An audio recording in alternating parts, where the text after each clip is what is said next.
Friends, इस video में बात करेंगे सेल साइकिल के हवाले से कि सेल साइकिल क्या होता है, उनके कौन कौन से फेजेस हैं और ये किस तरह एक सेल दो सेल में डिवाइड होते हैं। ये एक कंसेप्ट होता है कि एक सेल कैसे दो सेल में डिवाइड हो, तो इस कंसेप्ट को क्या बोलते हैं, सेल साइकिल बोलते हैं। सेल साइकिल को दो फेजेस में डिवाइड किया जाता है, एक को इंटरफेज बोलते हैं और दूसरे को डिवीजन फेज बोलते हैं।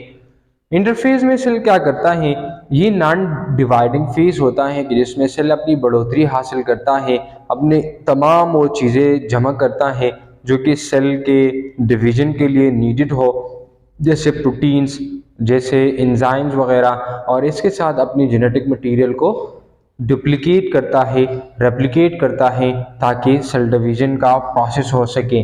तो ये नॉन डिवाइडिंग फेज होता है जिसमें सेल तैयारी करता है, सेल ग्रोथ हासिल करता है, और जो माइटोटिक फेज है या डिवीजन फेज है, तो इसमें एक सेल डिवाइड होता है दो में। डिवीजन दो किस्म के होते हैं, एक को माइटोसिस बोलते हैं और दूसरे को मियोसिस बोलते हैं, और आखिरकार साइटोकाइनेसिस होता है। और इसी तरीके से यानी इस डिवीजन ऑफ साइटोप्लाज्म और इसी तरीके से एक सेल दो सेल में डिवाइड कर जाते हैं। ये मैंने एक जनरल स्केच ड्रा किया हुआ है कि फर्ज करें एक मेच्योर सेल है, mature cell plan to divide. ये एक मेच्योर सेल है जो कि ये प्लानिंग करता है कि मैंने डिवीजन करना है, दो सेल्स में डिवाइड होना है।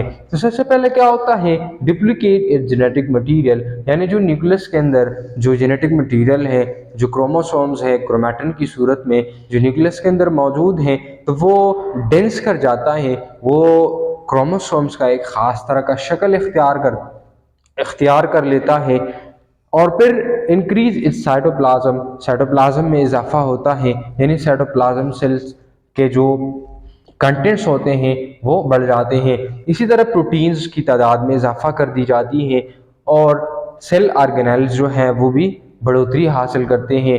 और इसके अंदर जो क्रोमोसोम्स हैं वो यानी क्रोमैटिन मटेरियल हैं तो वो कंडेंस कर जाते हैं, और इसी तरीके से ये डीएनए की रेप्लिकेशन के लिए, डीएनए की डुप्लीकेशन के लिए ये तैयार हो जाते हैं।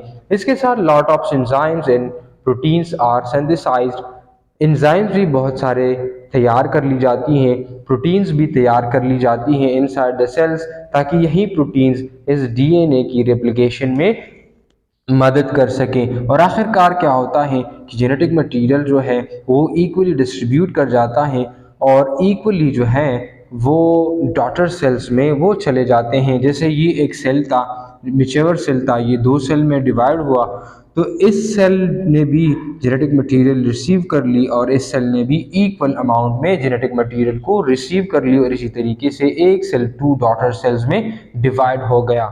इंटरफेज को प्रिपरेटरी फेज भी बोलते हैं, यानी ये वो फेज है कि जिसमें सेल बढ़ोतरी हासिल करता है, जिसमें सेल अपने आप को तैयार करता है सेल डिवीजन के लिए। क्या होता है, सबसे पहले सेल ग्रोथ हासिल करता है, न्यूट्रिएंट को एकमुलेट करता है, डीएनए की रेप्लिकेशन होती है, ट्रांसक्रिप्शन का प्रोसेस होता है, ट्रांसलेशन का प्रोसेस होता है, यानी बहुत सारे एंजाइम्स और बहुत सारे प्रोटीन्स बना ली जाती हैं, और वही प्रोटीन्स पर आगे जाकर डीएनए की रेप्लिकेशन में मदद करते हैं। इसके साथ चेकिंग का प्रोसेस भी यकीनी बनाया जाता है, यानी देखा जाता है, क्वालिटी को देखा जाता है, क्वालिटी कंट्रोल चेक्स होती है, डीएनए चेक्स होती हैं कि आया डीएनए की रेप्लिकेशन सही हो रही है, आया जो एक मेच्योर सेल है वो जब डिवाइड हो रहा है तो डॉटर सेल्स में इक्वल अमाउंट में डीएनए जा रहा है या नहीं जा रहा। तो हर मोड़ पर क्वालिटी चेकिंग होती है, हर मोड़ पर डीएनए की चेकिंग होती है, क्योंकि जो रेप्लिकेशन का प्रोसेस है, जो सेल साइक्लिंग का प्रोसेस है, ये बहुत ज़्यादा रेगुलेटेड प्रोसेस है, ये बहुत ज़्यादा मॉनिटर की जाने वाली प्रोसेस है। इनको कौन मॉनिटर कर रहा है, इनको न्यूक्लियस ही मॉनिटर कर रहा है। लेट्स से ये एक न्यूक्लियस है किसी भी एक मेच्योर सेल का जो कि डिवाइड होना है, इसमें क्रोमोसोम जो कि क्रोमैटिड की सूरत में मौजूद होते हैं। लेट्स से ये एक क्रोमैटिड है जो कि एक सेंटर पॉइंट होता है कि जहां पर दो क्रोमैटिड्स एक दूसरे के साथ मिले हुए हो, तो इसको बोलते हैं सेंट्रोमियर, यानी ये वो पॉइंट है कि जहां पर दो क्रोमैटिड एक दूसरे के साथ मिले हुए हो तो इसको सेंट्रोमेयर बोलते हैं। और यही सेंट्रोमेयर वो प्रोसेस, ये वो जगह है जहाँ पर डीएनए इसी तरह सेंट्रोमेयर पर तकसीम होता है। तो ये हाफ वाला हिस्सा एक सेल में चला जाता है और ये दूसरा हाफ वाला हिस्सा दूसरे सेल में चला जाता है। जैसे ये हाफ यहाँ आया और ये वाला हाफ क्रोमैटिड वन क्रोमेटिड इस सेल में चला आता है।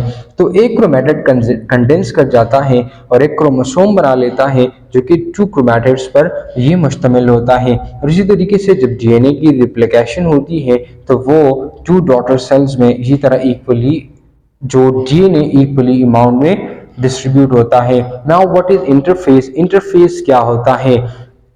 The period of cell division between two consecutive division in which cell grow and prepare itself for division is called cell interphase. Cell interphase वो फेज है सेल का जिसमें एक सेल जो कि सेल डिवीजन के नतीजे में बन पाता है। मिसाल के तौर पर ये एक सेल है जो कि सेल डिवीजन के नतीजे में ही बन पाया है, लेकिन ये सेल जब डिवीजन करता है तो ये कुछ तैयारी कर लेती है, कुछ वक्फा लेता है, कुछ वक्त लेता है और फिर ये डिवाइड होता है। तो दो कंसेक्यूटिव डिवीजन के दरमियान में जो वक्त है, जो गैप है, जो तैयारी का वक्त है, इस वक्त को बोलते हैं इंटरफेज।